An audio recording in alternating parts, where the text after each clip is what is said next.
Herkese merhaba, kanalıma hoş geldiniz. Bugünkü videomda katiple hazırladım. Çok şık güzel bir çantanın tarifini sizlerle paylaşacağım. Harika bir çanta oldu. Katip yerine polyester makroma ipi, pamuk makroma ip, ince slim supra iplerle, rafya iple, farklı iplerle örebileceğiniz çok şık güzel bir çanta oldu. Yapımı da oldukça kolay. Çantayı yakından göstermek istiyorum.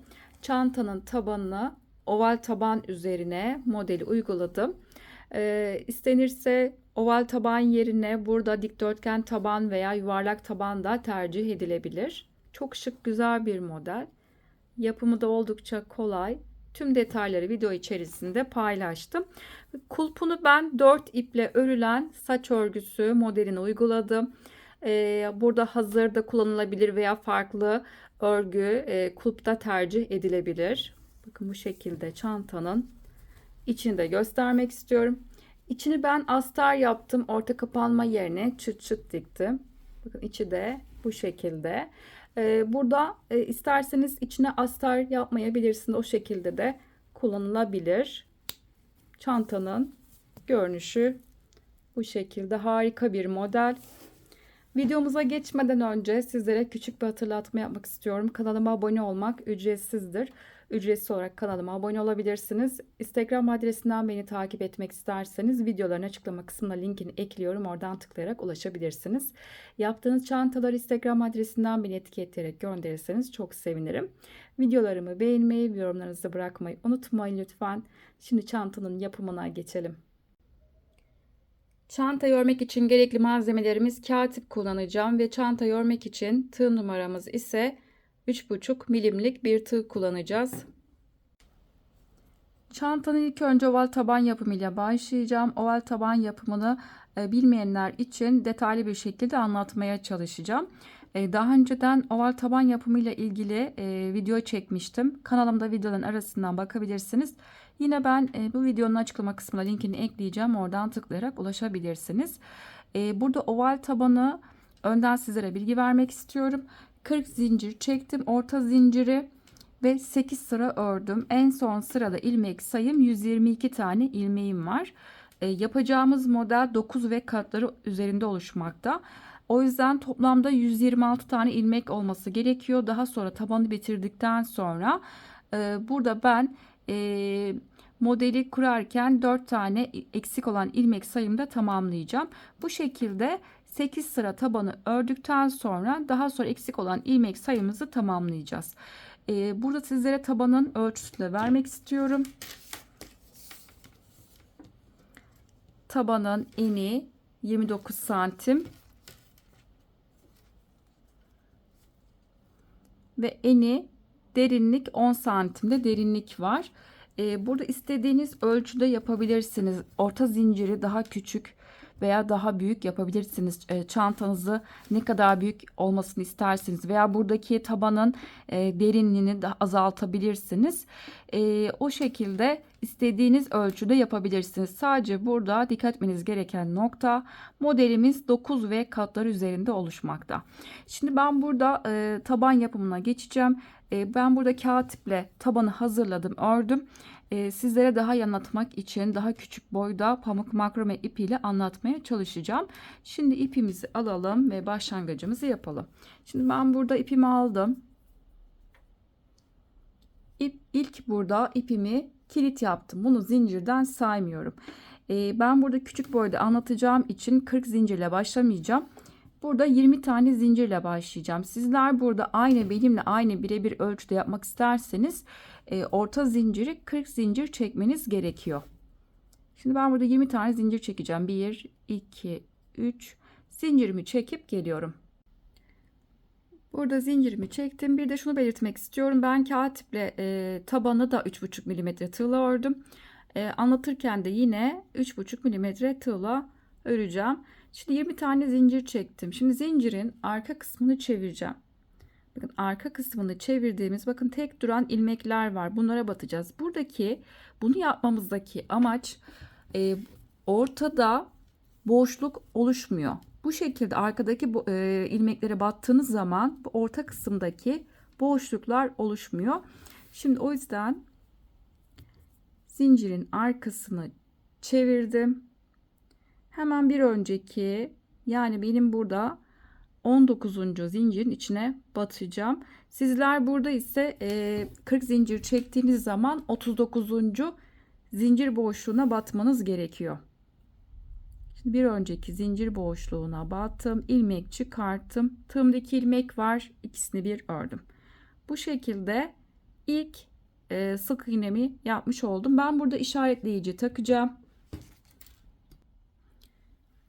Sıranın başı ilk ilmek olduğu için ben burada farklı bir işaretleyici takacağım. Diğerleri de aynı işaretleyici olacak. Yani şimdi tekrar aynı boşluğa, yani 19. zincir boşluğuna battım, ilmek çıkarttım. 2 ilmek var. İkinci sık iğnemi yaptım. Tekrar yine aynı boşluğa battım ve üçüncü sık iğnemi yaptım. Şimdi ben burada ilk başlangıca farklı bir işaretleyici taktım. Diğerlerini hep aynı renk takacağım. İşaretleyicimi karışmaması için. Burası bizim başlangıç noktamız olacak. Şimdi üçüncü sık iğnenin içine işaretleyici taktım. Şimdi bir yanındaki zincir boşluğuna geçiyorum. Bir yanındaki, bakın hep zincirin arkasındaki tek duran ilmeklere batacağım. Tekrar sık iğne. Bir yanındaki boşluk. Bir tane sık iğne. Bu şekilde zincirin arkasındaki duran ilmeklere, zincir boşluklarına birer tane sık iğne yaparak ilerleyeceğiz. Bu şekilde sıranın sonuna kadar gelelim. Sıramın sonuna geldim. İpimle aynı renk olduğu için buradaki pembe işaretleyicinin rengini değiştirdim. Şimdi sıranın sonunda son zincir boşluğuna geldim ve buraya buradaki gibi toplamda aynı noktaya 3 tane sık iğne yapacağım. Son zincir boşluğuna 1 2, örerken de kısa ipi içeride bırakacağım ve 3. Şimdi burada yaptığımız gibi birinci ve üçüncü sık iğnenin içine işaretleyici takacağım.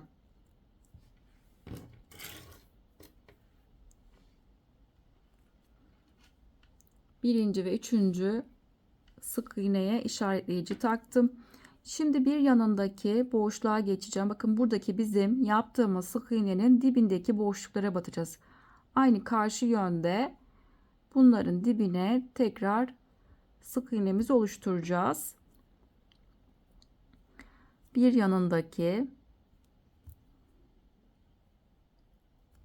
boşluğa battım. Tekrar bir sonraki boşluk. Hep buradaki sık iğnenin dibindeki boşluğa batacağız. Örerken de kısa ipimi içeride bırakacağım.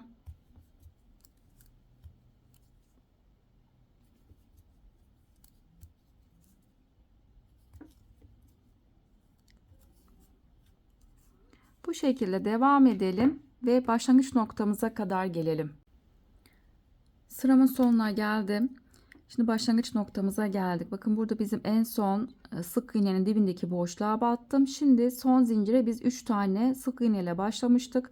Birincisine biz işaretleyici takmıştık. Şimdi buradaki işaretleyici taktığım sık iğnenin içine tekrar bir sonraki ikinci sıranın başlangıcını yapacağım. Burada ilmek kaydırma yapmayacağız. Birleştirmeden spiral şekilde tabanımızı döne döne öreceğiz. Yani başlangıç ve bitiş noktaları belli olmayacak. Şimdi işaretleyiciyi çıkartacağım. Şimdi ilk yaptığımız buradaki birinci sık iğnenin içine battım. Ve buraya birinci sık iğne yaptım. Şimdi buraya tekrar işaretleyici takacağım. Birinci yaptığımız sık iğnenin içine işaretleyici taktım ve aynı boşluğa tekrar buraya çift batmış oldum. Şimdi bizim burada 3 tane sık iğnemiz var. Her birine çift batıp toplamda 6 tane sık iğnemiz olacak. Şimdi birincisine biz burada işaretleyici taktık. Çift yaptık. Şimdi ikinci sık iğnenin içine tekrar çift yapacağım. 1, aynı noktaya ve 2. Şimdi işaretleyicinin olduğu yere üçüncü çiftimi oluşturacağım. 1 ve 2. Şimdi ikinci yaptığım sık iğnenin içine tekrar işaretleyici taktım. Burada toplamda saydığım zaman 2, 4 ve 6 tane sık iğne olmuş oldu. Şimdi yanındaki boşluktan itibaren birer tane sık iğne yaparak ilerleyeceğiz. Bu şekilde devam edelim. Diğer taraftaki ilk işaretleyiciye kadar gelelim. Diğer taraftaki ilk işaretleyiciye geldim. Buradakinin aynısını bu tarafta da uygulayacağız. Şimdi ilk işaretleyiciyi çıkartacağım. Buraya ilk birinci çiftimi oluşturacağım. 1, aynı noktaya ve 2. Şimdi buradaki ilk birinci yaptığım çiftin ilk birinci yaptığım sık iğnenin içine tekrar işaretleyici taktım. Bir sonraki ikinci çiftimi oluşturacağım. Bir yanındaki ikinci sık iğnenin içine buraya ikinci çiftimi yaptım. Ve son buradaki üçüncü sık iğnenin içine de son üçüncü çiftimi oluşturacağım. 1 ve 2. Şimdi bu yaptığım ikinci sık iğnenin içine tekrar işaretleyici taktım. Yanındaki sık iğneden itibaren tekrar birer tane sık iğne yaparak ilerleyeceğiz. Yine burada da 6 tane sık iğnemiz oldu ve bu şekilde birer tane sık iğne yaparak başlangıç noktamıza kadar gelelim. Başlangıç noktama geldim. Şimdi biz 3. sıraya geçiyoruz. 3. sıra bizim bir tek bir çift sırası olacak. Şimdi işaretleyicinin olduğu yere bir tane tekle başlıyorum. Bir tane sık iğne yaptım. Şimdi buraya tekrar işaretleyici taktım. Başlangıç noktamıza bir tane tek yaptık. Şimdi bir sonraki ikinci sık iğnenin içine çift yapacağım. 1 ve aynı noktaya ve 2. Bir tek bir çift. Bir sonraki sık iğnenin içine tek, bir sonraki sık iğnenin içine çiftimi oluşturuyorum. Aynı noktaya 2 tane sık iğne yaptım. Şimdi bir yanındaki boşluğa tek ve işaretleyicinin olduğu yere çiftle bitiriyorum. 1 ve 2. Şimdi bu yaptığım ikinci sık iğnenin içine de tekrar işaretleyicimi taktım. İlk işaretleyicinin olduğu yere başlangıç noktamıza tekle başladık. Bir tek, bir çift. Bir tek, bir çift, bir tek ve işaretleyicinin olduğu yere çiftle bitirdim ve yaptığım ikinci sık iğnenin içine de tekrar işaretleyici taktım. Şimdi burada sayı vermek istiyorum sizlere. 2, 4, 6, 8, 9 tane olmuş. 9 tane sık iğne var. Ve yanındaki boşluktan itibaren tekrar birer tane sık iğne yaparak ilerleyeceğiz ve diğer tarafın ilk işaretleyiciye kadar gelelim. İşaretleyiciye geldim. Bu taraftaki yaptığımızın aynısını bu tarafta da uygulayacağız. Şimdi işaretleyicinin olduğu yere tekle başlayacağım. Birinci tekimi yaptım. Tekrar buraya işaretleyicimi taktım. Bir tek, bir sonraki sık iğnenin içine çift batacağım. 1 aynı noktaya ve 2. Bir tek, bir çift. Bir sonraki boşluğa tek ve bir sonraki boşluğa çiftimi yaptım. Bir sonraki boşluğa tek ve işaretleyicinin olduğu yere çiftle bitiriyorum. 1 ve 2. Şimdi bu yaptığım ikinci sık iğnenin içine tekrar işaretleyici taktım. Bir tek, bir çift, bir tek, bir çift, bir tek ve çiftle bitirdim. Şimdi tekrar yanındaki boşluktan itibaren birer tane sık iğne yaparak ilerleyelim. Başlangıç noktamıza kadar gelelim. 4. sıraya geçiyorum. 4. sıra bizim 2 tek bir çift sırasını yapacağız. Biz bir önceki sırada bir tek bir çift yapmıştık. Bu sırada 2 tek bir çift yapacağız. Biz bir önceki sırada bir tek bir çift yaptığımız için, tekle başladığımız için bu sırada çiftle başlayacağım. Yani bir çift 2 tek olacak. Böylelikle Buradaki bizim yaptığımız çiftin üzerine tekrar çift tek gelmeyecek. Birer tane tek gelmiş olacak. Bir çift, iki tane tek.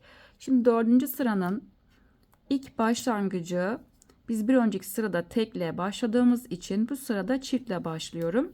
1, aynı noktaya ve 2. Şimdi bu yaptığım çiftin ilk birincisine tekrar işaretleyici taktım. Bir çift. Bakın buradaki bir önceki sırada bizim çiftimiz olduğu için birer tane tek yapacağım. Bir çift, birinci tek ve bir sonraki boşluğa ikinci tekimi yaptım. Bir çift, iki tek, tekrar bir sonraki boşluğa çift. Bir önceki sıranın bakın çiftine denk geliyor. Bunların da tepelerine birer tane tek yapacağım. Bir sonraki boşluğa ikinci sık iğne. Bir çift, iki tek, bir çift, iki tane tek, bir sonraki boşluğa çift, yanındaki birinci sık iğnenin içine birinci tek ve işaretleyicinin olduğu yere ikinci tekle bitiriyorum. Şimdi ikinci yaptığım sık iğnenin içine de işaretleyici taktım. İki tek bir çift sırasındayız. Bir önceki sırada biz tekle başladığımız için ilk önce bu sırada çiftle başlıyoruz. Bir çift, iki tek, bir çift, iki tek, bir çift ve iki tane tekle bitirdim. Toplamda saydığım zaman 2, 4, 6, 8, 10, 12 tane sık iğne var. Şimdi yanındaki boşluktan itibaren birer tane tekrar sık iğne yaparak ilerleyelim ve ovalin diğer taraftaki ilk işaretleyiciye kadar gelelim. Diğer tarafa geldim. Şimdi buradaki yaptığımızın aynısını bu tarafta da uygulayacağız. İlk önce çiftle başlayacağım. 1, aynı noktaya iki tane sık iğne yaptım. Yaptığım birinci sık iğnenin içine işaretleyici taktım. Bir çift. Bir yanındaki boşluğa birinci tek ve bir sonraki boşluğa ikinci tekimi yaptım. İşaretleyicinin olduğu yere çiftle başladım. Bir çift, iki tek. Yanındaki boşluğa çift. Bir yanındaki boşluğa birinci tek. Bir sonraki boşluk ikinci tek yapmış oldum. Tekrar bir yanındaki boşluğa çift yapacağım. 1 ve 2. Bir çift, bir yanındaki boşluğa birinci tek ve işaretleyicinin olduğu yere ikinci tekle bitirdim. Şimdi yaptığım ikinci sık iğnenin içine de işaretleyici taktım. Şimdi ilk işaretleyicinin olduğu yere çiftle başladık. Bir çift, iki tek, bir çift, iki tane tek, bir çift ve iki tane tekrar tekle bitirdim. Şimdi yanındaki boşluktan itibaren birer tane sık iğne yaparak ilerleyelim ve başlangıç noktamıza kadar gelelim. 5.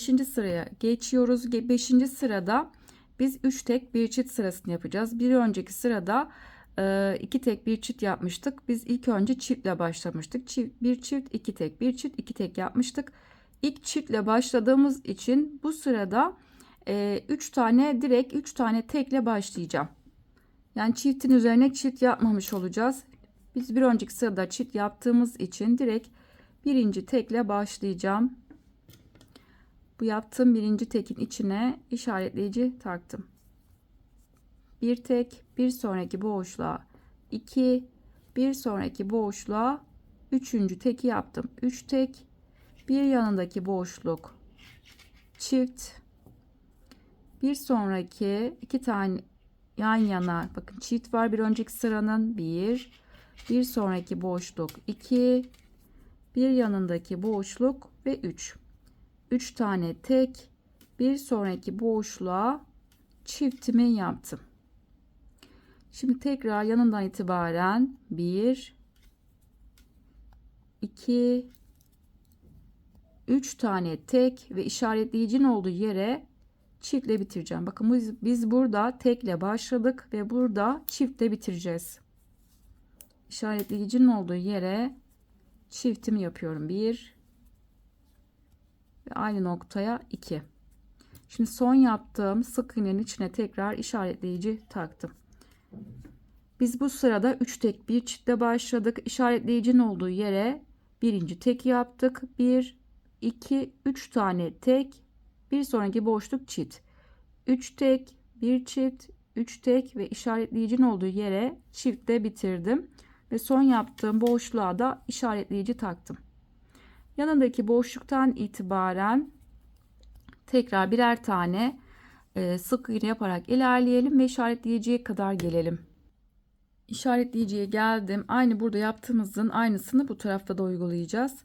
Şimdi ilk işaretleyicinin olduğu yere birinci tekle başladım.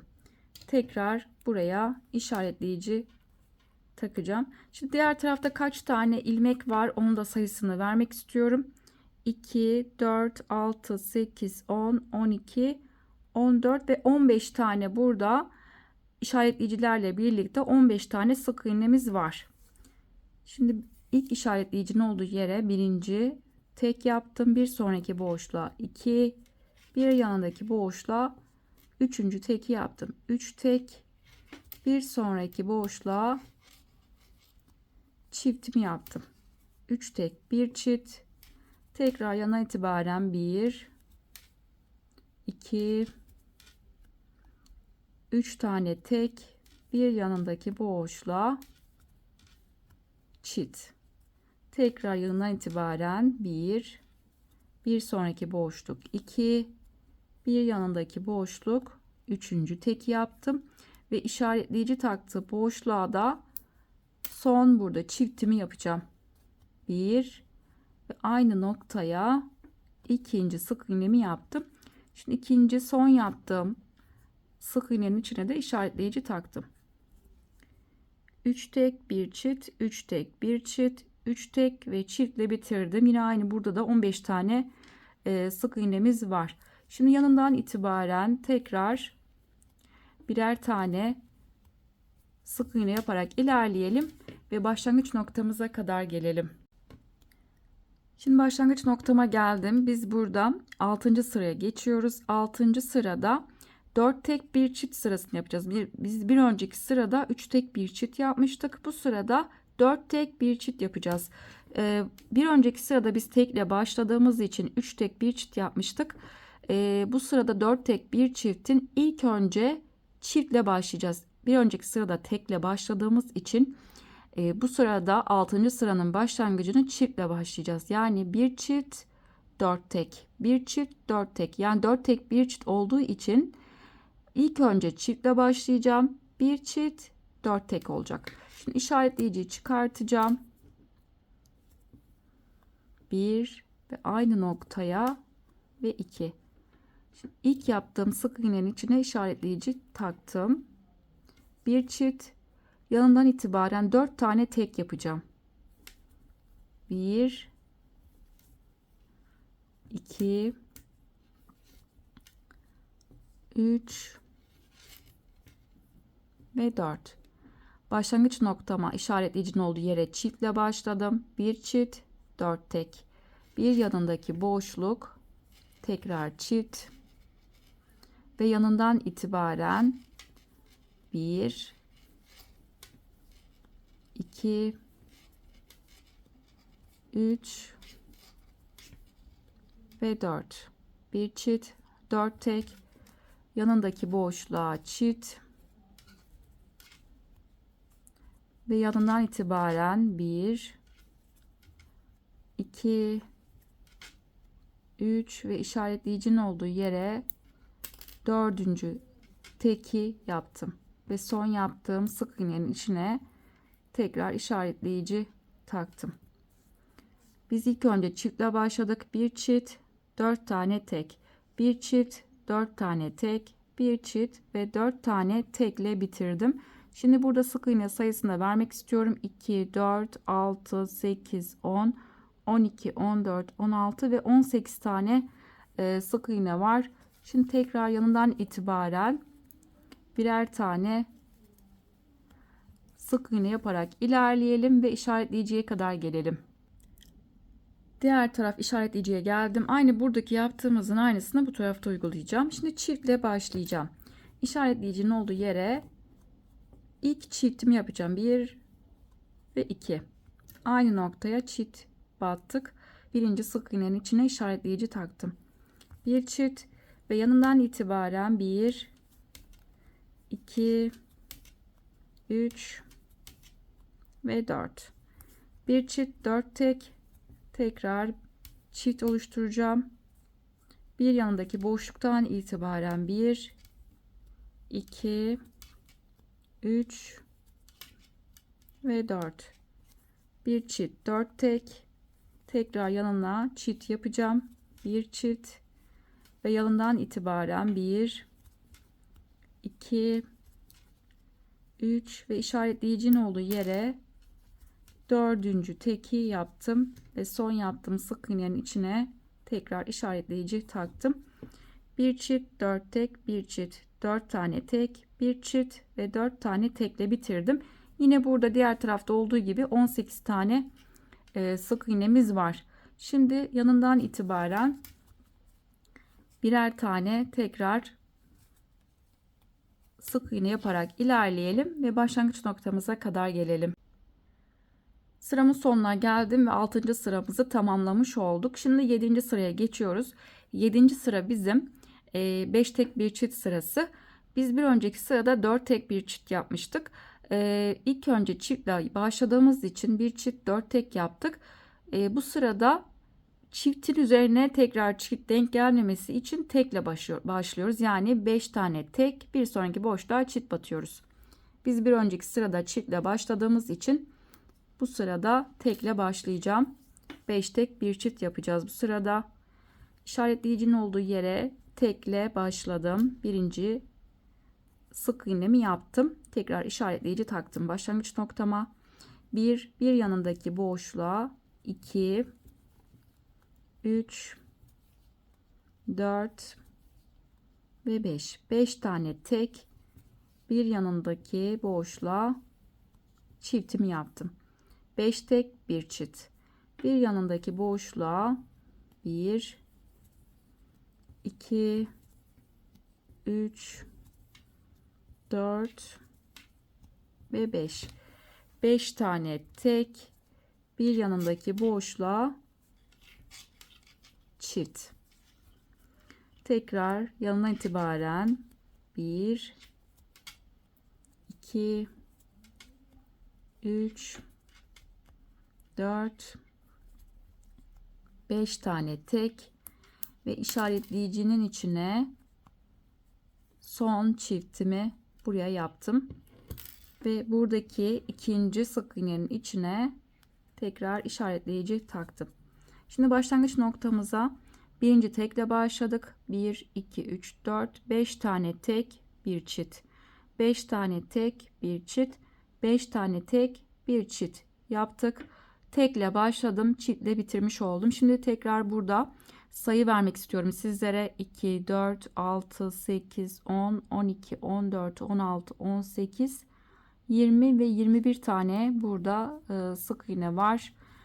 Yanından itibaren tekrar birer tane sık iğne yaparak ilerleyelim ve işaretleyiciye kadar gelelim. İşaretleyiciye geldim. Buradaki yaptığımızın aynısını bu tarafta uygulayacağız. Şimdi burada birinci tekle başlayacağım. Ve tekrar buraya işaretleyici taktım. Bir yanındaki boşluğa 2, 3, 4 ve 5. 5 tane tek, bir yanındaki boşluğa çift. Yanındaki boşluktan itibaren 1, 2, 3, 4, 5 tane tek, bir sonraki boşluğa çift. Tekrar 1,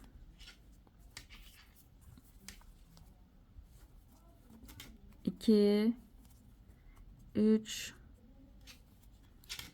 4 ve 5. 5 tane tek ve işaretleyicinin olduğu yere son çiftimi buraya yaptım ve ikinci sık iğnenin içine tekrar işaretleyici taktım. 5 tek, bir çift, 5 tek, bir çift, 5 tane tek ve son işaretleyicinin olduğu yere çiftle bitirdim. Yine burada 21 tane sık iğnemiz var. Şimdi yanından itibaren birer tane sık iğne yaparak ilerleyelim ve başlangıç noktamıza kadar gelelim. Sıramı tamamladım. Şimdi 8. son sıramıza geçiyoruz. Burada biz bir önceki sırada 5 tek bir çift yapmıştık. Tekle başladığımız için bu sırada çiftle başlayacağım. Yani 6 tek bir çiftin bir çift 6 tek bir çift 6 tek o şekilde yapacağız. Bir önceki sırada tekle başladığım için bu sırada çiftle başlayacağım. 6 tek bir çiftin ilk önce çiftle başlayacağız. Bir çift 6 tek. Şimdi başlangıç noktama ilk çiftle başlıyorum. 1 aynı noktaya 2. Çiftle başladım. Bu yaptığım birinci sık iğneye tekrar işaretleyici taktım. Bir çift yanından itibaren 1 2 3 4 5 ve 6. Bir çift 6 tane tek. Yanındaki boşluğa çift bir çift ve yanından itibaren 1 2 3 4 5 ve 6 tane tek. Bir çift 6 tane tek yaptım. Tekrar yanındaki boşluğa çift bir çift ve yanından itibaren 1 2 3 4 5 ve işaretleyicinin olduğu yere 6. tekle bitirdim. Şimdi 6. yaptığım sık iğnenin içine tekrar işaretleyici taktım. Başlangıç noktamdan itibaren ilk başlangıç noktama çiftle başladım. Bir çift 6 tane tek. Bir çift 6 tane tek. Tekrar bir çift ve 6 tane tekle bitirdim.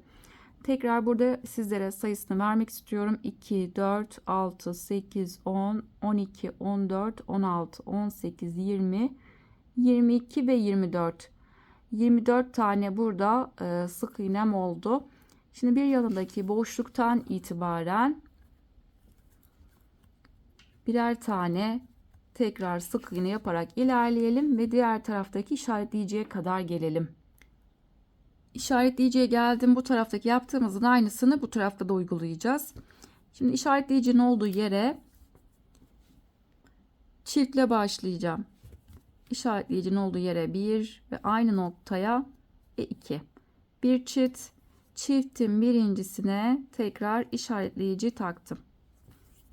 Bir çift, bir yanındaki boşluğa 1, bir sonraki boşluk 2, 3, 4, 5 ve 6. Bir çift 6 tane tek. Bir sonraki boşluğa çift. Yanındaki boşluktan itibaren 1, 2, 3, 4, 5 ve 6. Tekrar yanındaki boşluğa çift.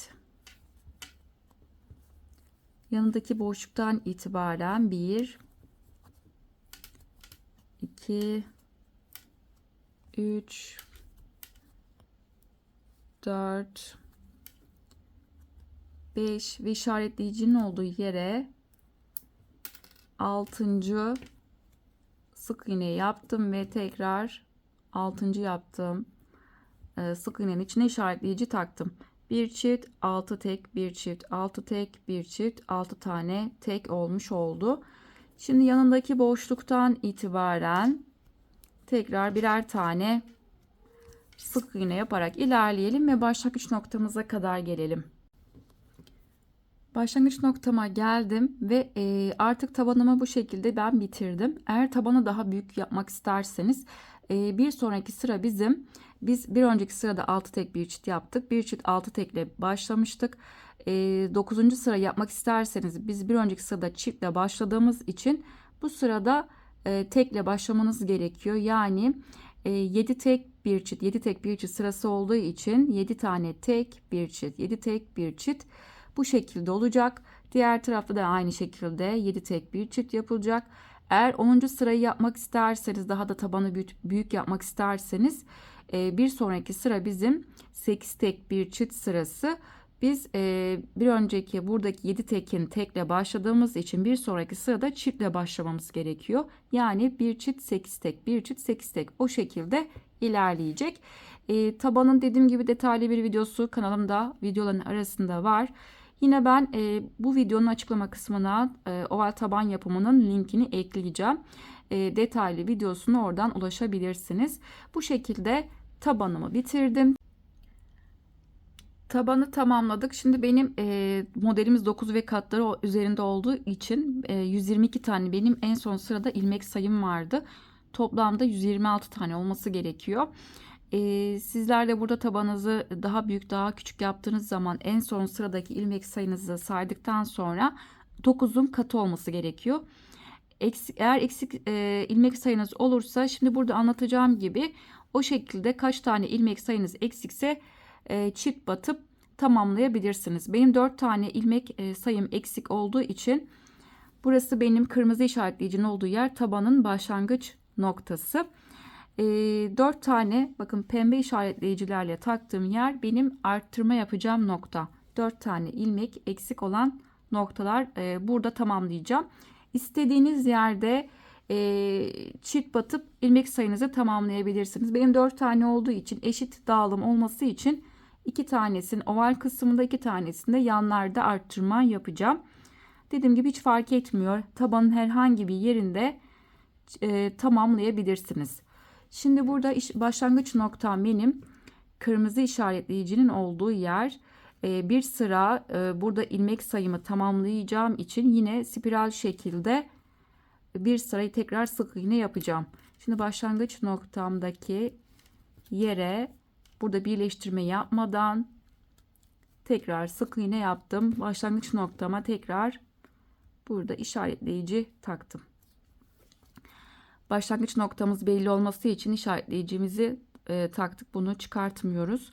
Şimdi yanından itibaren birer tane sık iğne yaparak ilerleyeceğim.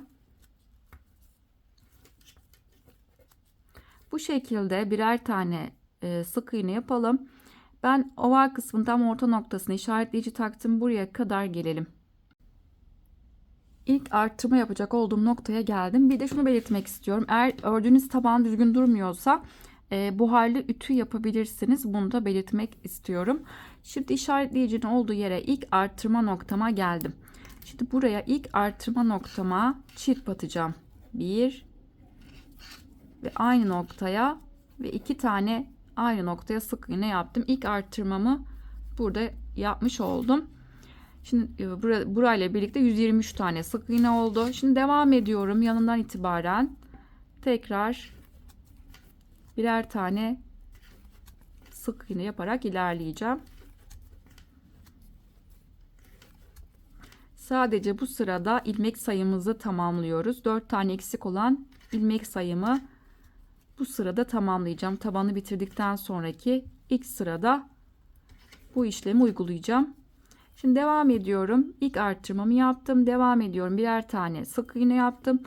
Tam işaretleyici taktığım yere kadar gelin. Dediğim gibi istediğiniz yerde arttırma yapabilirsiniz. Buraya kadar tek yapacağım ve burada yine bir arttırma yapacağım. İkinci arttırma yapacağım noktaya geldim. İşaretleyicimi çıkarttım. Yine buraya ikinci arttırmamı yani ikinci çiftim oluşturacağım. 1 ve aynı noktaya ve 2 tane aynı noktaya sık iğne yaptım ve ikinci arttırmamı yapmış oldum. Şimdi yanından itibaren tekrar birer tane sık iğne yaparak ilerleyeceğim. Bu şekilde devam edelim. Birer tane sık iğne yapalım ve üçüncü arttırmamı diğer tarafın oval kısmın tam orta noktasını yapacağım. Buraya kadar gelelim. Üçüncü arttırma yaptığım noktaya geldim. Şimdi buraya üçüncü arttırmamı yapacağım. İşaretleyicinin olduğu yere çift battım ve bu şekilde üçüncü arttırmamı yaptım. Tekrar yanındaki boşluktan itibaren birer tane sık iğne yaparak ilerleyeceğim. Bu şekilde devam edelim. Birer tane sık iğne yapalım. Ve buradaki yan kısmın orta kısmına ben bir işaretli daha takmıştım. Buraya dördüncü son arttırmamızı bu noktada yapacağız. Buraya kadar gelelim. Dördüncü son arttırmamı da buraya yapacağım. Buraya son çiftimi oluşturdum ve 4 tane eksik olan ilmek sayımı tamamlamış oldum. Şimdi yanındaki boşluktan itibaren birer tane sık iğne yaparak ilerleyeceğiz. Arttırmamızı tamamladık ve başlangıç noktamıza kadar gelelim. Şimdi burada model kurmaya başlayacağız. Tabanı örerken başlangıç noktamız, işaretleyici taktığım nokta burası. Şimdi işaretleyiciyi çıkartacağım başlangıç noktam için. Burada birleştirme yapacağım. İşaretleyicinin olduğu boşluğa battım, ilmek çıkarttım ve tığdaki bekleyen ilmekten bu şekilde kaydırıp ilmek kaydırma yaptım. Şimdi burada 2 tane zincir çekeceğim. 1 ve 2.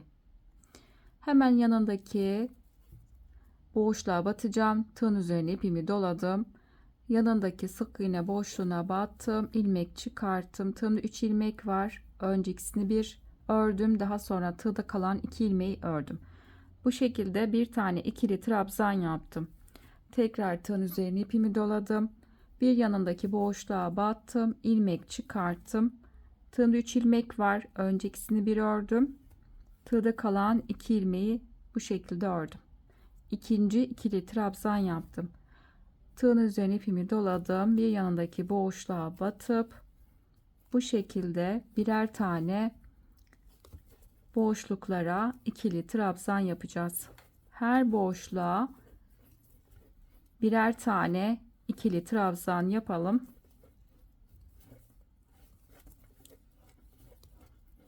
Bu şekilde devam edelim.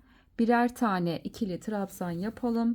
Tabanın tüm çevresini dolanıp sıra sonuna kadar gelelim. Sıramın sonuna geldim. Trabzanları bitirdim. En son boşluğa da son ikili trabzanı yaptım. Şimdi sıranın başındaki bizim 2 zincirle burada birleştirmesini yapacağız.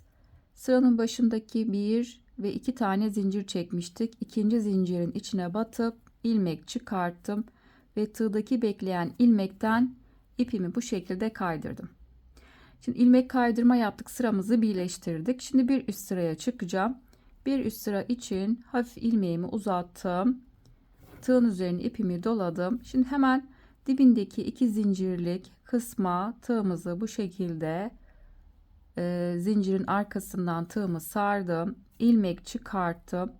Tığımda 3 tane ilmek var. Önce ikisini bir çıkarttım. Tığımda 2 ilmek kaldı. İkisini bir ördüm. Ve üzerine bir tane zincir çektim. Şimdi sıranın sonunda benim birleştireceğim kısım bir zincirlik yer olacak. Şimdi buraya işaretleyici, bir zincirin içine işaretleyici taktım. Tığın üzerine ipimi doladım. Hemen yanındaki trabzana geçtim. Tığımı trabzanın arkasından bu şekilde sardım. İlmek çıkarttım. Önce ikisini bir ördüm. Tığımdaki ilmek var. İkisini bir ördüm. Tekrar bir tane daha aynısını yapacağım. Tığın üzerine ipimi doladım. Bir yanındaki trabzanın tığımı arkadan sardım. İlmek çıkarttım. Önce ikisini bir örüyorum. Tığımda 2 ilmek var. İkisini bir ördüm. Bu şekilde tığımızı buradan trabzanları önden batıp 3 tane trabzan yapmış olduk. Şimdi devam ediyorum. Modelimizi yapacağız. Tığın üzerine ipimi doladım. Yanındaki trabzandan itibaren sayıyorum. 1, 2 ve 3. 3 tane trabzan atladım ve hemen ara boşluğa 3 trabzandan sonraki ara boşluğa battım. İlmek çıkarttım. Tığımda 3 ilmek var. Bakın biraz ilmeği uzatıyorum burada. Önce ikisini bir ördüm ve tığımdaki 2 ilmeğin ikisini ördüm. Birinci ikili trabzan. Tekrar aynı boşluğa ikinci ikili trabzan. Bir kere daha aynısını yapacağım. Ve üçüncü ikili trabzan, 3 tane trabzan yaptım. Arada bir zincir var. Yine aynı boşluğu kullanacağım ve aynı boşluğa tekrar 3 tane daha ikili trabzan yapacağız. 1 2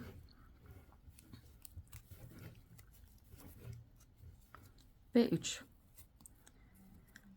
3 tane önden batmalı trabzan yaptık ve arada 3 tane trabzan atladıktan sonra ilk ara boşluğa, trabzanın hemen yanındaki ara boşluğa battım. Önce 3 tane trabzan, arada bir zincir ve 3 tane tekrar trabzan yaptım.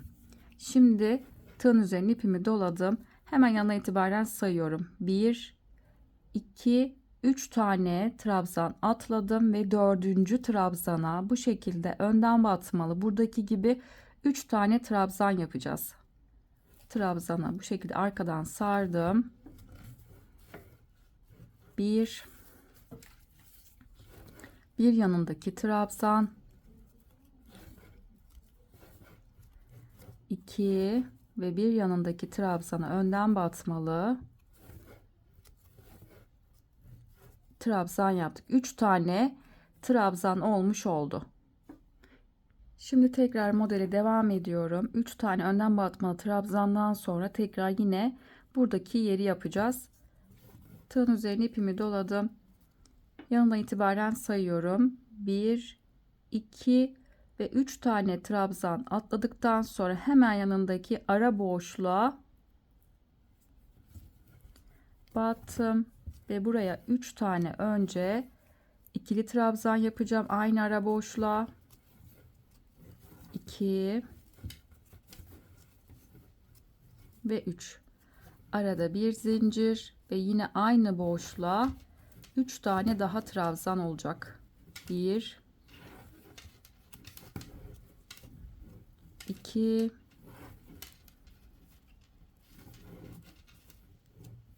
ve 3.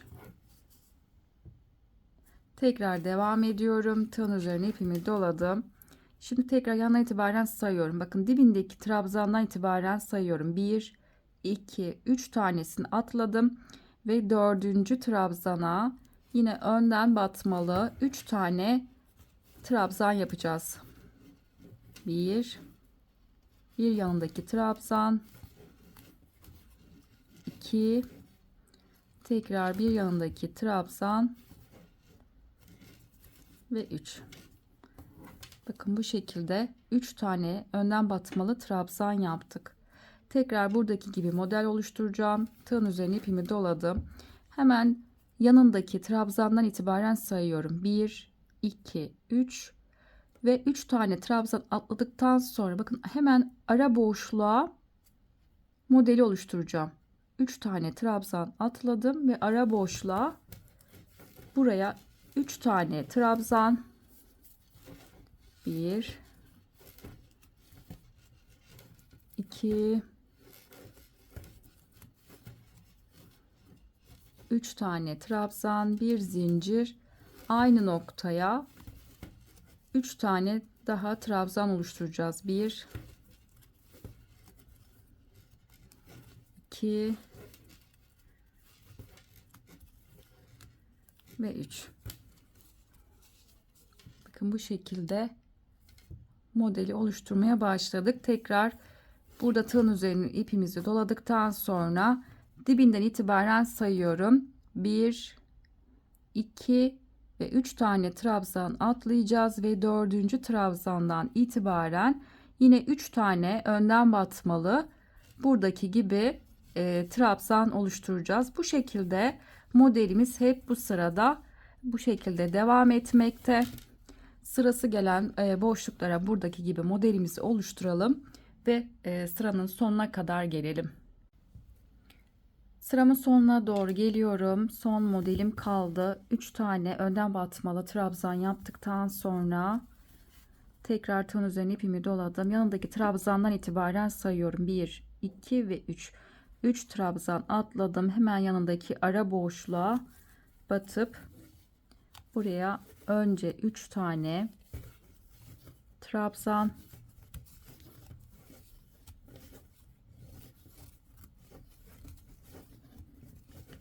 arada bir zincir ve aynı noktaya 3 tane daha trabzan yapacağım. 1 2 ve 3. Son modelimi bu şekilde yaptım. Şimdi birleştirmesini yapacağım. Biz sıranın başında 3 tane önden batmalı trabzanla başlamıştık. Sıranın sonunda da buradaki modelle bitirdim. Şimdi birleştirmesini yapacağım. Bizim burada bir tane trabzandan sonra üzerine bir tane zincir çekmiştim. Şimdi buradaki işaretleyiciyi çıkarttım ve bir zincirlik boşluğa batıp ilmek çıkarttım ve diğer ilmekten kaydırdım. Bu şekilde ilmek kaydırma yaparak sıramı tamamlamış oldum. Şimdi burada sizlere kaç tane model yaptığımı da belirtmek istiyorum. Burada saydığım zaman sadece 3 trabzan, bir zincir, 3 trabzan olan kısmı sayacağım. 1 2 3 4 5 6 7 8 9 10 11 12 13 ve 14 tane model kurdum. Şimdi bir üst sıraya çıkacağım. Sıranın başlangıçları hep aynı olacak. Bir önceki sırada yaptığımız gibi yapacağız. Hafif ilmeğimi uzattım. Tığın üzerine ipimi doladım. Şimdi buradaki bizim önden battığımız dibindeki trabzana batacağım. Tığın üzerine ipimi doladım. İlk hemen dibindeki birinci önden batmalı trabzana tekrar tığımı arkadan sardım. İlmek çıkarttım. Tığımda 3 ilmek var. Öncekisini bir ördüm. Daha sonra tığımda kalan 2 ilmeği ikisini ördüm. Şimdi üzerine bir tane zincir çektim. Sıranın sonunda yine aynı şekilde buradaki zincir boşluğuyla birleştirmemi yapacağım ve buraya işaretleyici taktım. Şimdi hemen yanındaki trabzana tekrar bu şekilde önden batıp ikinci trabzan, bir yanındaki trabzana yine önden batıp üçüncü trabzan olmuş oldu. Tığımızı hep trabzanın arkasından sarıp önden batmalı 3 tane ikili trabzanımız olmuş oldu. Şimdi tığın üzerine ipimi doladım. Şimdi model kısmına geldim. Şimdi 3 trabzan, bir zincir, 3 trabzan yapmıştık. Bir zincirlik boşluğa batıp yine aynı şekilde orta bir zincirlik boşluğa yine buradaki gibi modeli oluşturacağım. Önce 3 tane trabzan, 2 ve 3.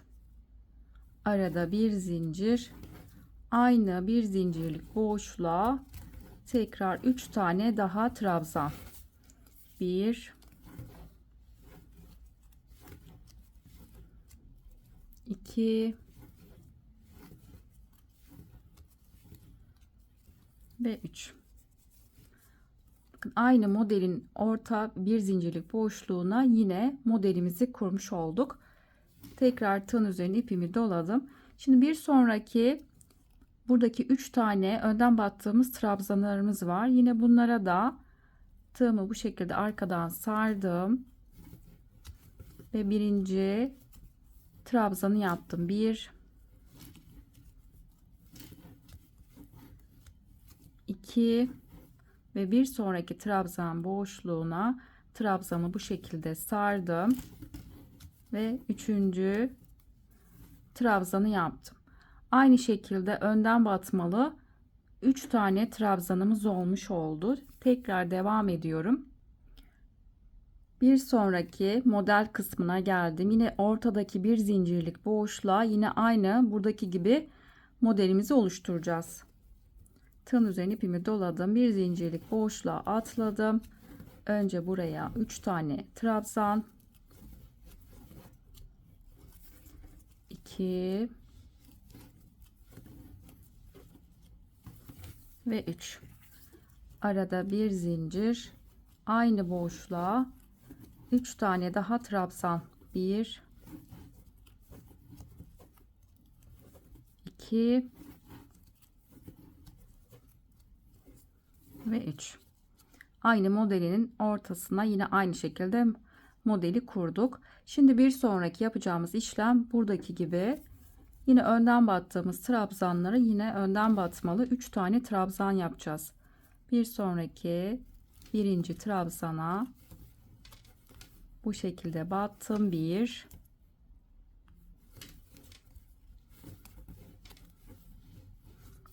2,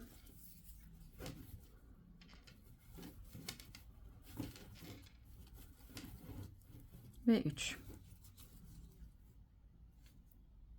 Bu şekilde önden batmalı 3 tane trabzan yaptım. Bir sonraki trabzan tığın üzerine ipimizi doladıktan sonra bir zincirlik ara boşluğa tekrar 3 tane trabzan, bir zincir, 3 tane trabzan yapacağız. Buradaki gibi bu şekilde aynı buradaki gibi sıranın aynı tekrarına devam edeceğiz.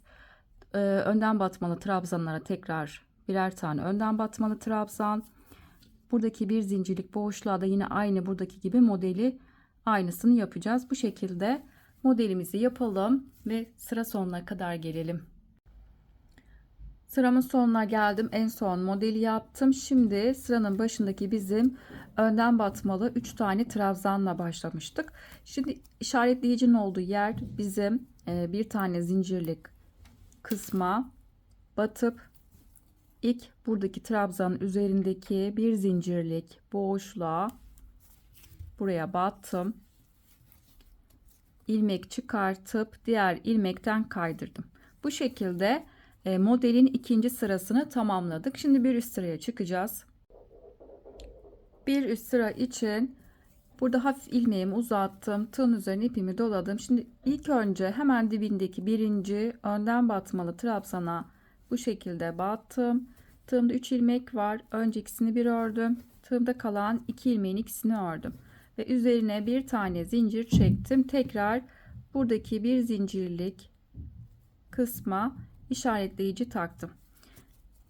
Tığın üzerine ipimi doladım. Hemen ikinci trabzana tekrar önden batmalı ikinci trabzanı yaptım ve bir sonraki üçüncü trabzana önden batmalı trabzanımı yapmış oldum. Bu şekilde modelimizi 3 tane trabzanla başladık. Şimdi bir sonraki biz yapacağımız yer tekrar modelin ortasındaki bir zincirlik boşluğa yine aynı şekilde modelimizi oluşturacağız. 1, 2,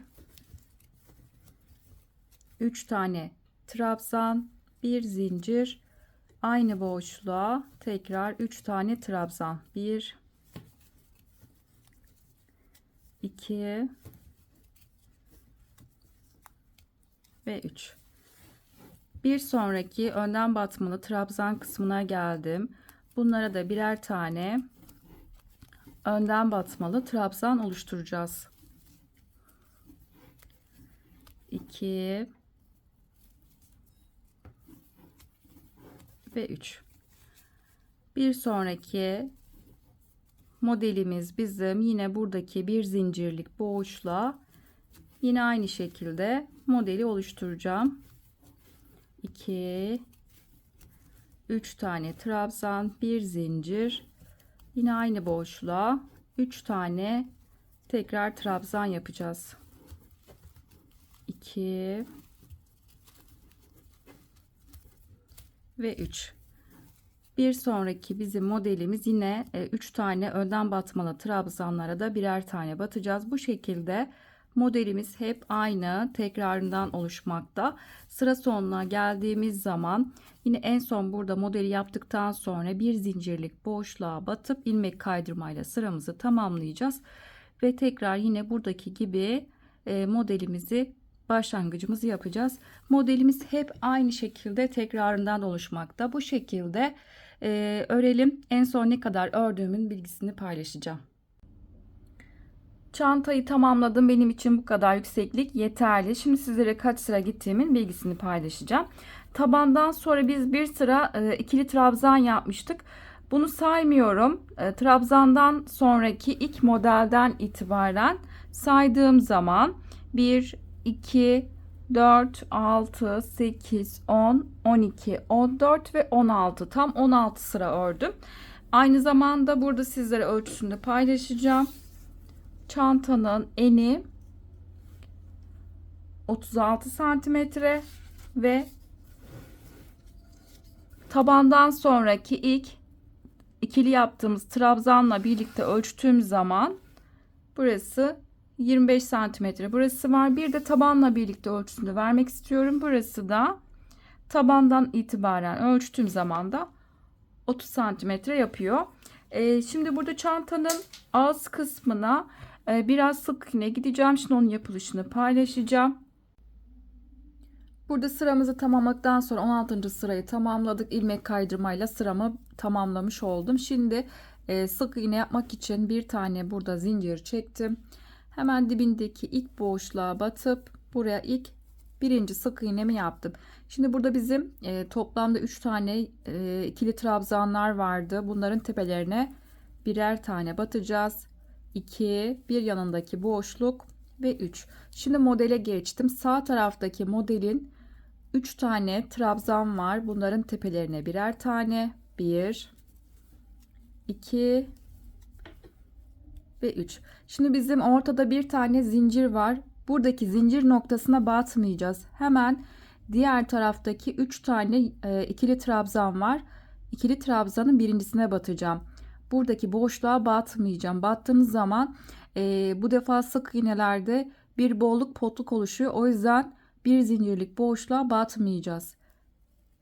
Diğer tarafın birinci trabzanın tepesine bu şekilde birer tane sık iğne yapacağız.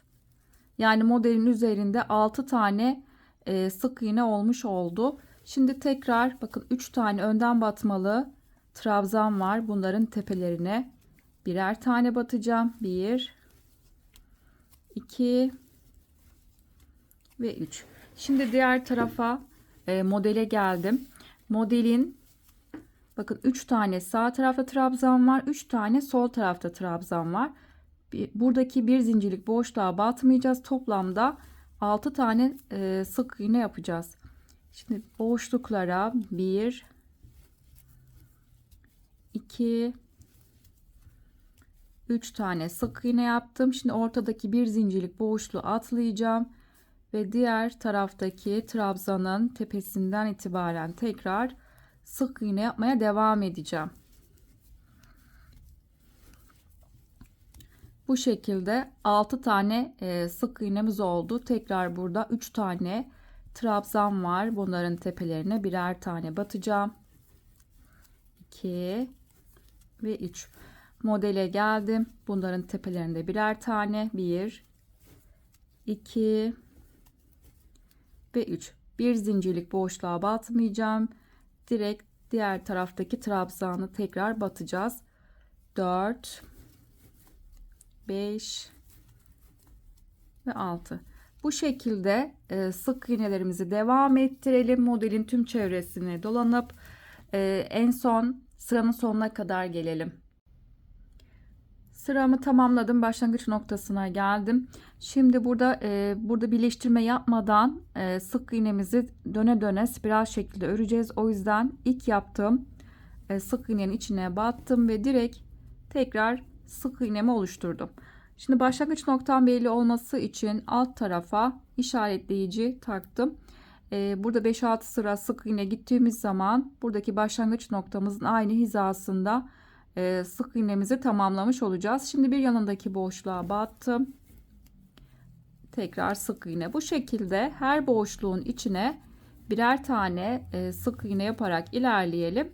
Şimdi ikinci sıra yapacağız. Sıranın sonuna geldiğimiz zaman tekrar her boşluğun içine tekrar sık iğne yapacağız. Birleştirme yapmadan döne döne öreceğiz. 5-6 sıra sık iğne gidelim. En son sizlere ne kadar gittiğimin bilgisini paylaşacağım. Sıramı tamamladım. Toplamda burada 5 sıra sık iğneye gittim. Şimdi çantanın alt kısmına da bir sıra ilmek kaydırma yapacağım. Sık iğneyi bitirirken tam başladığımız noktanın aynı hizasında bitirdim. Buraya son sık iğnemi tamamlamış oldum. 5. sırayı tamamladık. Şimdi ilmek kaydırma yapmak için hemen yanındaki sık iğnenin içine batıp ilmek aldım. İlmeği çıkartıp tığdaki bekleyen ilmekten çıkarttım. Bir yanındaki boşluğa battım. İlmek aldım. İlmeği çıkarttığım ilmeği tığdaki bekleyen ilmekten çıkarttım. Bir yanındaki boşluk. Bu şekilde bir sıra sık iğnelerin içine batıp ilmek kaydırma yapacağız.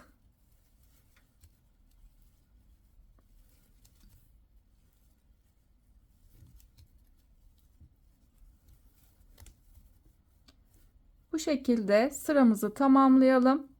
Aynı başladığımız yere kadar gelelim. Sıramı tamamladım. İlmek kaydırmamı yaptım. Şimdi burada ben ipimi kopartıp birleştirmesini yapacağım.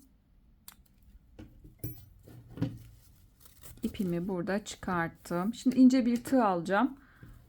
Şimdi ilk yaptığım ilmek kaydırmayı atlayacağım. Bir yanındaki yaptığımız ilmek kaydırmayı bakın bu şekilde battım. İkinci yaptığım ilmek kaydırmaya tığımı batıp şimdi bu kısa ipi çantanın iç kısmına aldım. Şimdi son yaptığım ilmek kaydırmanın da bakın üstteki duran tek kanadına batacağım. Tekrar bu ipi çantanın iç kısmına aldım. Bu şekilde birleştirmeyi yaptık. Şimdi bu kısa ipi aralardan yürüteceğim. Çantanın iç kısmına aldım. Bu kısa ipimizi aralardan yürütüp fazlasını da gizleyelim. Bu şekilde çantamızı bu kısmını tamamlamış olduk. Şimdi sırada çantanın sapını yapacağım. Daha önceden biz bu çanta sapının 2 renkle yapmıştık. 4 iple örülen saç örgüsü modeli. Bunu da tek renkle anlatacağım. Ben bir tanesini hazırladım. Diğer tarafı da sizlerle birlikte hazırlayacağız. İlk önce sizlere ölçüsünü vermek istiyorum. İstediğiniz ölçüde yapabilirsiniz. Kulpun 2 renkle yapılışını merak edenler için kanalımda videoların arasında var. Yine ben bu videonun açıklama kısmına linkini ekleyeceğim. Oradan tıklayarak ulaşabilirsiniz. 2 renkli de fikir olur sizler için. Şimdi ben burada tek renkle yapılışını anlatacağım. Burada dediğim gibi ilk önce askının sizlere ölçüsünü de vermek istiyorum.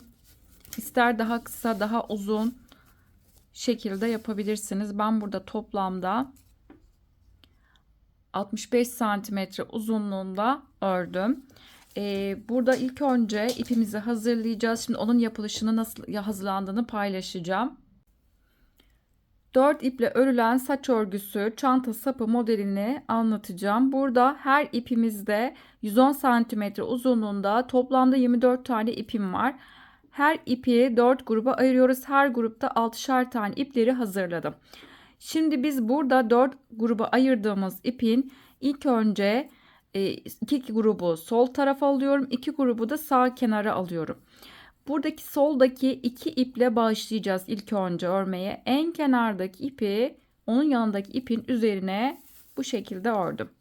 Şimdi bu ördüğüm yerin parmağımla tuttuğum en kenardaki sağdaki ipi onun yanına getirdim. Şimdi tekrar solda 2 tane grup ipim var. Sağda da 2 grup 2 tane ipim var. Şimdi yine soldan başlayacağım örmeye. En kenardaki ipi onun üzerine aldım. Şimdi bu ördüğüm yerin yanına bakın en kenardaki ipi onun yanına aldım. Tekrar solda 2 grup ipim var. Sağda da 2 grup ipim var. Tekrar soldan başlayacağız. Kenardaki ipi onun üzerine aldım. En sağdaki ipi bu ördüğüm yerin yanına getirdim. Tekrar soldan başlıyorum. En kenardaki ipi onun üzerine aldım. Şimdi bu ördüğüm yerin yanına en kenardaki sağdaki ipi ördüğüm yerin yanına getirdim. Bakın solda 2 tane grup ipimiz var. Sağda da 2 tane grup ipimiz var. Şimdi en kenardaki ipi onun üzerine getirdim. sağdaki ipi de tekrar yanına, ördüğüm yerin yanına getirdim. Tekrar soldan başlayacağım. Bu ördüğüm yerin yanına en kenardaki sağdaki ipi yanına getirdim. Tekrar soldan başlayacağız. En kenardaki ipi onun üzerine ördüm. Ve sağdaki ipimi de bu ördüğüm yerin yanına getirdim.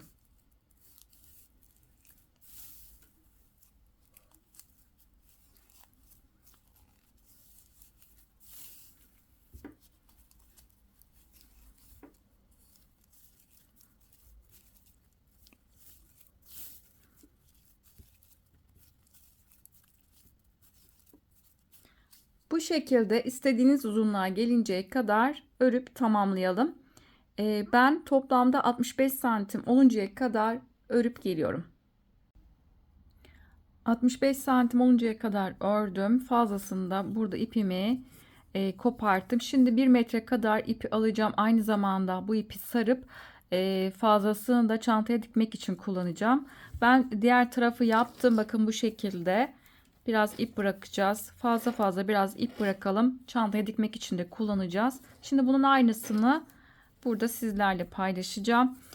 Şimdi burada aparatımı çıkarttım. 65 santim oluncaya kadar ördüm.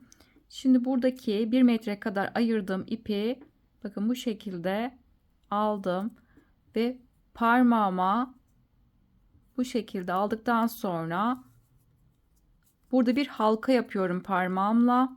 Ucunu saracağım.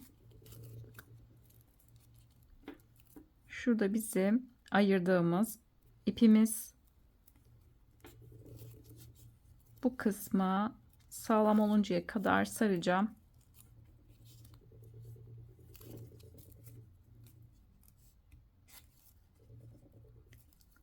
Sıkı bir şekilde bu kısmı sarıyorum.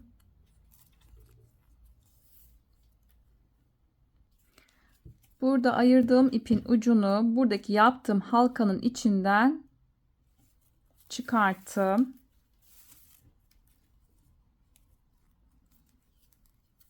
Ve ilk başta biz ipin ucunu buradan başlamıştık. İpin ucunu şu şekilde asılıp burada bir düğüm atacağım.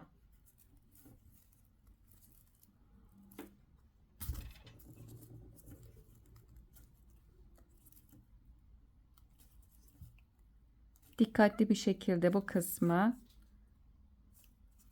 asılıp düğüm attım. Şimdi fazla ipimi bu kısmı düzelteceğim.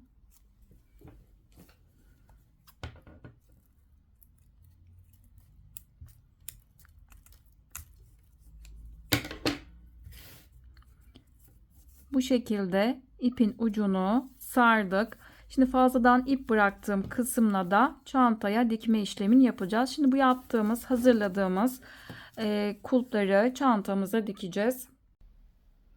Şimdi sırada çantanın sapını dikeceğiz. Bir tarafı kaldı. Ben diğer tarafları diktim. Onu da birlikte dikeceğiz. İlk önce burada çantamızı düzgün bir şekilde ortaladıktan sonra tam tabanın kenarlarından düzgün bir şekilde bu kısmı ortalıyorum.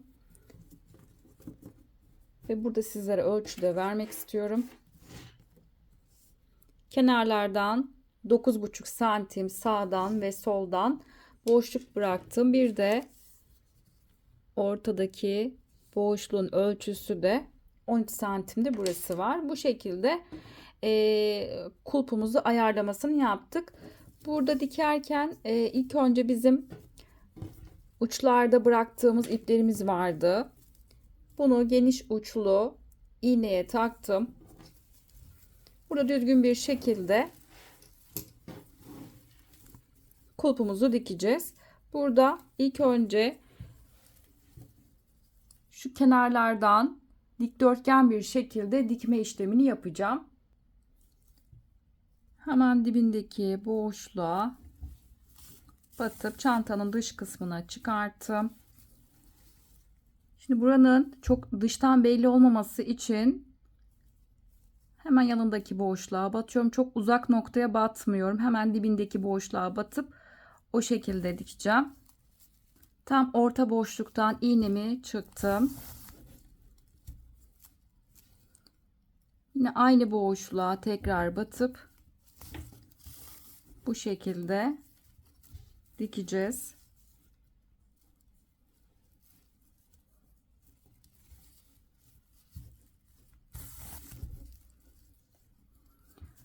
Bu tarafı diktim. Şimdi diğer tarafı dikeceğim. Hemen dibindeki sağdaki boşluğa battım.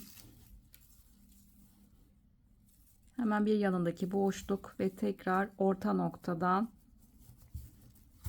iğnemi çıktım.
Bu şekilde dikme işlemini yaptım.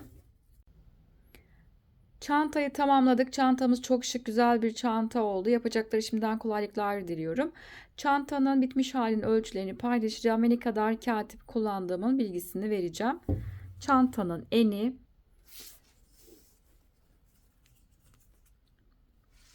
36 santim eni var ve yükseklik tabandan sonra ölçtüğüm zaman 27 santimde yükseklik. Çantanın derinliği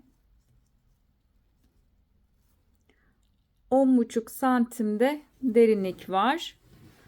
Toplamda 300 gram katip kullandım. Çantanın içine ben astar yaptım. Videonun başında çantanın astarlanmış halini paylaşacağım. Aynı zamanda Instagram adresinden de çantanın detaylı fotoğraflarını paylaşacağım.